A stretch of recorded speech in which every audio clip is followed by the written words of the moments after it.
네, 지금부터는 경제 상황 짚어보겠습니다. 박연미 경제평론가 나오셨습니다. 어서 오십시오. 안녕하세요. 아까 조금 전에도 전해드렸습니다만 오늘 있었던 제3차 비상경제회의 내용 조금 더 보겠습니다. 소득 하위 70% 가구의 4인 가구 기준으로 100만 원. 네. 이 기준 어떻게 잡아야 되는 거예요? 이게 1인 가구면 263만 원, 네. 2인이면 448만 원, 네. 3인이다 하면 580만 원인데요. 이게 세 전 기준입니다. 받을 수 있는 게요. 네네. 세전 그렇죠. 기준으로. 그리고 내가 여기에 해당이 되느냐 안 되느냐 사실 그게 제일 궁금했을 텐데 복지로 사이트에 들어가시면 모의 계산할 수 있는 계산기가 마련이 돼 있거든요. 복지로 사이트요? 네, 네네. 복지로 사이트에 들어가시면 계산해 보실 수가 있고 네. 건강보험을 통해서도 내가 얼마를 내니까 요 소득군으로 잡히는구나 아실 수 있을 텐데 요게 좀 복잡하시면 네. 복지로 사이트 들어가시는 게 제일 빠를 것 같고요. 1인 가구가 40만 원인데 왜 4인이 100만 원이야? 이렇게 생각하실 수 있잖아요. 그렇죠. 4416 아니야? 이렇게 생각하실 수 있는데 1인 가구 비중이 작년 기준으로 가장 큽니다. 그래서 1인 가구에 대한 배려가 좀 있었다. 이렇게 예상하실 수 있습니다. 중위소득 150% 이하라고 하면 서울시에서 지난번에 중위소득 100% 이하 네. 얘기했거든요. 그보다 폭이 더 넓어졌다고 그렇죠. 봐야겠네요. 중위소득 100%라는 건 네. 말이 좀 어려운데 중위소득까지만 준다 이 얘기거든요. 그리고 150%는 중위소득 위로 50%를 더 준다는 얘기니까 이번에 원래 기획재정부안은 그 전 국민 한 절반 정도 생각했었는데요. 이 안대로 하면 한 1,400만 명 정도가 1,400만 가구 정도가 네. 혜택을 받을 것으로 보입니다. 재원 마련 얘기 아까 나눴었는데 이거 어떻게 합니까? 재원 마련은 일단 정부에서 뼈를 깎는 정부 예산 집행에 구조 조정을 하겠다라고 했는데 총 들어가는 예산이 한 9조 1천억 원 정도 되거든요. 이 중에 7조 1천억 원 정도는 2차 추경을 통해 마련한다는 게 정부 계획이고요. 거의 대부분은 2차 추경으로 하겠다는 거군요. 그렇죠. 여기에서 얼마를 이른바 그 세출의 구조 조정을 통해 가능할 거고 얼마가 국채를 통해 충당될 거냐. 요거는 국회를 좀 거쳐봐야 합니다만 아마도 상당 부분 적자 국채 발행이 늘어나야 하지 않을까 네. 이런 예상이 됩니다. 9조 1천억 원에 대해서는 주는 거고요. 정부가 네. 돈을 주는 거고. 추경은 그중에 7조 1천억 원. 그렇죠. 그런데 낼 돈을 안 내게 하는 지원도 지금 포함되어 있습니다. 그렇습니다. 네. 일단 지금 보면 건강보험료의 경우에는 하위 20에서 40%까지 이 석 달간 30%를 깎아드려요. 건강보험료를 적게 낸다는 건 소득이 적다는 뜻이니까 그렇죠. 이걸 기준으로 해서 건보료의 부담을 좀 줄여준다 이런 얘기거든요. 추가로 해주는 거죠. 이거는? 그렇죠. 네. 추가로 해주는 겁니다. 기존에도 하위 20%에 대해서는 혜택이 있었는데 그 네. 대상이 늘어난다는 뜻입니다. 음. 그 건강보험료를 깎아주는 게 실질적으로 어떻게 도움이 되느냐 생각해 보면 네. 지역보험 가입자의 경우에는 소득뿐만 아니라 재산에 대해서도 매기기 때문에 4인 가족 기준이면 중위소득 이상일 때 거의 30만 원 정도 내거든요.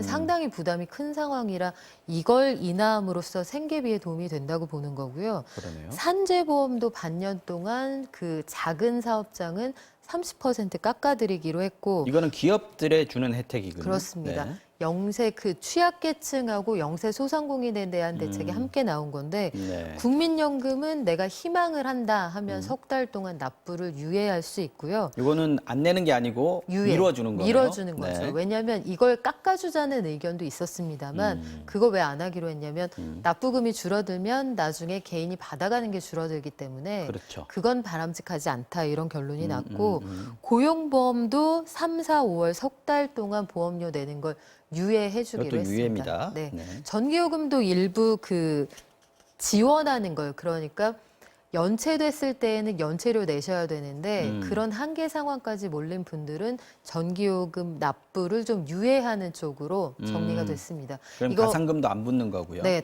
당초에는 깎아주는 거 아니냐, 감면하는 거 아니냐 이런 계획이 나왔었는데 현금성 지원이 이루어지는 데다가 한전이 2년 동안 적자라서 네. 그 방안은 포함되지 않았습니다. 알겠습니다.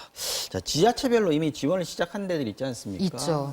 여기 그럼 정부가 주는 중앙정부에서 주는 돈하고 같이 겹쳐서 받는 겁니다. 그렇죠. 일단 경기도의 경우에는 전 도민 1,300만 명 정도에게 네. 10만 원씩 10만 원씩. 주는 거 이거하고 겹치게 되는 거고요. 뭐 전북 전주시의 경우에도 재난기본소득 받는 분들이 계시고 네. 경기도 화성시도 중위소득 100% 이하는 지원을 받고요.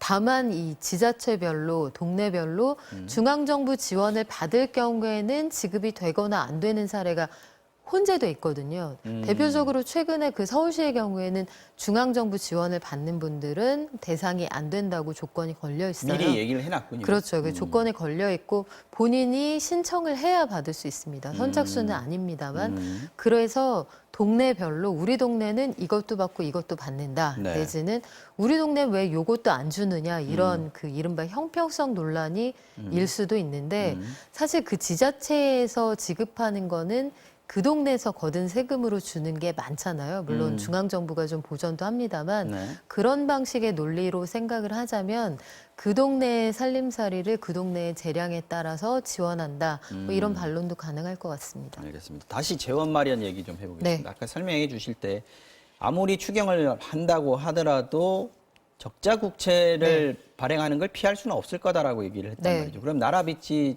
조금 더 늘어나는 건데 네. 지금 현재 우리가 40% 얘기하고 있지 않습니까? 네. 더 늘어나는 게 우리한테 부담이 될 것이다. 아니다. 다른 나라하고 비교하면 아직도 여유가 있다. 이렇게 얘기하는데 어느 게 맞습니까? 뭐 절대적인 것과 상대적인 것인데 일단 우리나라에서 지금 그 1차 추경 전에는 37.2% 그런데 1차 추경만으로도 우리 GDP 대비 국가 채무 비율이 39.8%까지 늘어나는 걸로 예상이 되거든요. 네. 그런데 2차 추경을 한다. 그러면 일부의 경우를 제외하고 대다수 국채를 통해서 충당을 한다고 치면 아마 42% 가까이 늘어날 수가 있어요. 41%는 반드시 넘어가게 돼 있는 상황이고 네. 이렇게 되면 그 OECD 평균보다야 우리가 사정이 낮습니다. 뭐 이탈리아 이런 나라는 GDP 대비 135%까지 늘어나 있는 상황입니다만 그렇지만 이게 걱정을 안 해도 되는 거냐 그거에 대해선 반론이 있을 수가 있어요. 2008년 세계 금융위기 당시에 우리가 사상 초유의 슈퍼 추경을 했을 때에도 GDP 대비 국가 채무 비율이 38%가 안 됐거든요. 그러면 과거의 기준으로 볼 때는 지금 상황이 빚이 많은 게 맞고요. 다만 빚이라는 건 그 갚을 수 있는 능력을 봐야 하는 거거든요. 사이즈보다는 네. 적재적소에 이 돈이 쓰여서 갚을 수 있는 능력에 불쏘시개가 되느냐 이걸 보는 건데 현 정부가 보기에는 지금은 빚이 좀 늘어나더라도 경기가 사그라드는 걸 그냥 지켜볼 수는 없는 상황이다. 그보다 낫다. 네, 이렇게 보고 있는 것 같습니다. 알겠습니다.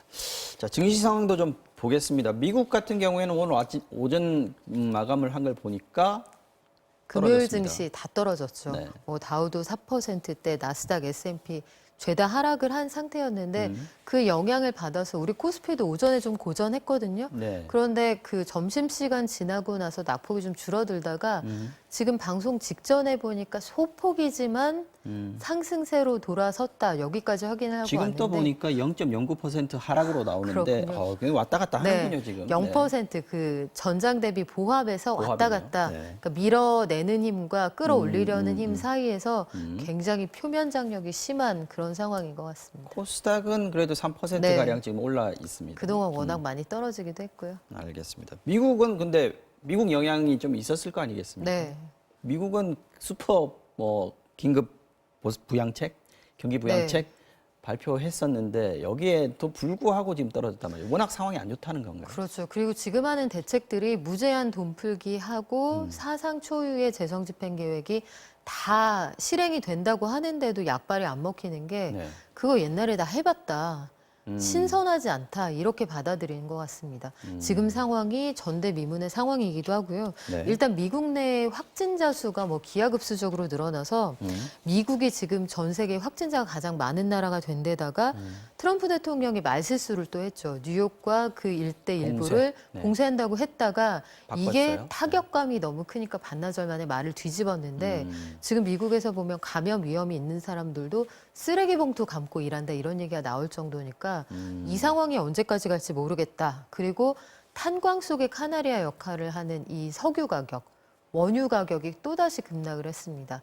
미국에서는 그 일부의 경우이지만 마이너스 유가까지 등장을 했거든요. 네. 돈 주면서 가져가세요. 창고 비용 감당이 안 됩니다. 이런 상황까지 나와 있으니까 운송하는 트럭 비용을 운송 비용을 또 오히려 내주는. 그렇죠. 네. 앞서 말씀드린 그 탄광 속의 카나리아라는 것도 결국은 카나리아를 먼저 넣어봤을 때 유독가스가 있으면 광부들이 대피한다는 거잖아요. 원유 시장, 상품 시장의 가격 흐름을 볼 때 아, 이거 보통 일이 아니구나. 사람들이 그렇게 느끼고 이게 고스란히 주가에 반영이 되고 있는 셈이죠. 알겠습니다. 오늘도 여기까지만 듣겠습니다. 좀 더 많은 얘기를 할 수 있는 시간이 있으면 좋겠는데요. 네. 지금까지 박연미 경제평론가였습니다. 오늘도 고맙습니다. 고맙습니다.